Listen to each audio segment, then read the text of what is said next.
Victor, the main character, and Anna, the main character, are a couple, seemingly harmonious family, but do not get along well. Victor is a cutting-edge person in the field of science. He makes his living by designing pilot chips for drones. What? He built the chips for drones that help them find the people they blow up, right? Wow. At a young age, he's already made enough money for retirement. Now retired and married to a beautiful wife Anna. Now the two of them are living in style. Whenever friends have a party at home, they are bound to be there. In fact, Victor does not like this kind of occasion. He likes to raise some flowers and plants, more suitable for some quiet atmosphere. So why does he have to play around with his wife? The reason is simple. Firstly, he loves Anna. The second is that he is afraid of being cheated. After all, such a beautiful wife. Not afraid of thieves to steal, but afraid of thieves to miss. As it turns out, a tree attracts the wind. Victor soon found out that Anna and Jack are particularly close recently. She also had some intimate actions from time to time. In Victor's eyes, this is a sign of his wife's infidelity, but in Anna's eyes, these are the normal actions between close friends. She also introduced Jack to Victor. Victor pretended to be calm. After Anna left, he had this to say. Martin McRae? The guy who's gone missing. He saw my wife. I killed him. This scared Jack straight. He left the party in a huff. Soon the story was spreading among the folks, and everyone knew Victor would never do such a thing. In their eyes, Victor was a good old-fashioned guy. That's a scare tactic. But when it reached Anna's ears, she was furious about it. It turns out that Jack is really just a friend of Anna's.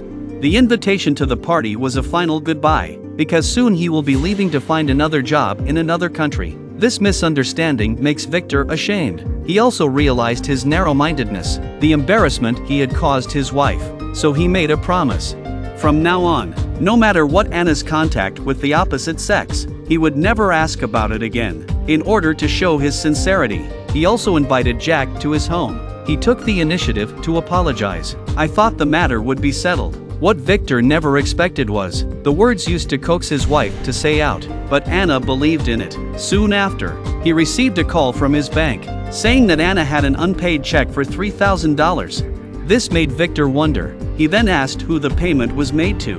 The bank. Seeing that Victor was a big customer, the bank revealed the recipient's information. It was a pianist who played in a bar. This made Victor remember. No wonder that day at the party, his wife was playing the piano for no apparent reason. It turns out that she had secretly learned her craft outside. The curious Victor followed the information from the bank. He successfully found the bar where Charlie was performing. The first time he saw Charlie, Victor inexplicably lowered his head. This young and handsome guy played the piano so well. He was a young girl's favorite. I am old now. How can I compare with him? I'm really afraid of what will come. Shortly afterwards, a familiar figure caught Victor's eye. It was his wife, Anna. Not only was she making eyes at Charlie, she was also making a pass at him. Victor was furious, but he couldn't be bothered directly, because he had said that he would not interfere with his wife's freedom. He had to go home alone and swallow his anger. That night, his wife came home in the middle of the night. Victor pretended not to know anything, asking if she had a good time tonight. How was your night? Anna said she had never had such a good time before, although not caught in bed. But these words made Victor's mind keep coming back to the image of his wife having sex with Charlie. After this time, Anna was often out of bed at night. Victor knew that his wife was fooling around, but he couldn't complain. Victor was forced to get angry at last, but this action was met with Anna's criticism. She said directly to Victor, "I thought you would never care about me." This made Victor laugh and cry. It seems that the two of them are always angry, but both of them are hard-headed. Anna just wants to hear a word of reluctance. Victor just wanted to hear an apology, but both sides never said anything, and so the gap between the two grew wider and wider. At a party afterwards, Anna actually called that Charlie, to mock Victor to his face, and deliberately in front of him and Charlie close to each other. Eventually Victor's love grew into hate, while it was raining heavily outside. When everyone went back to the house to hide from the rain, when him brutally killed Charlie. Afterwards, he ran back to his room in a panic, chatting with others. Not long afterwards, Anna found the body floating on the pool. The crowd jumped down and rescued him. but he was already not breathing.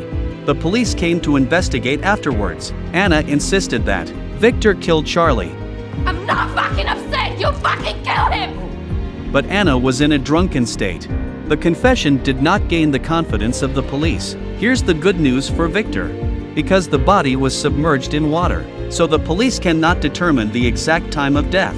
In addition, when rescuing Charlie, the crowd accidentally let the body hit the head. More confused the police line of sight, so this matter is temporarily closed. Later, when Anna sobered up, Victor asked her this question. If you think I killed Charlie, aren't you frightened of me? No, Why not? because I'm the thing you killed for. Faced with this response from his wife, this moderate man, his heart finally twisted. He thinks this is the only way to get his wife back. Then what he had to do was to kill whoever his wife liked. Anna was also very cooperative. Soon after, she got in touch with her ex-boyfriend again and invited him to his home as a guest. Still did not stop the revenge on the husband. Of course Victor didn't stop either. Soon after, the ex-boyfriend directly to the grove. The result is needless to say. The ex-boyfriend was killed in less than 5 minutes of the scene. Finally, the body was sunk into the lake with a large stone. Afterwards returned home. She asked her wife if she hadn't contacted her ex-boyfriend recently. Anna said no contact. Of course Victor knows, because he is now lying at the bottom of the lake. Life is a drama. It's all about acting. Anna couldn't get in touch with her ex-boyfriend, so she returned to Victor for a while to live a normal married life. Victor pretended that nothing had happened. Enjoy this hard-won love. But what Anna didn't expect was, Victor was already a psychopathic murderer. His daily life has become reading the newspaper, taking children to school and killing. Then, in an unintended conversation, he found out that his wife had a new target. Who were you, on the phone with?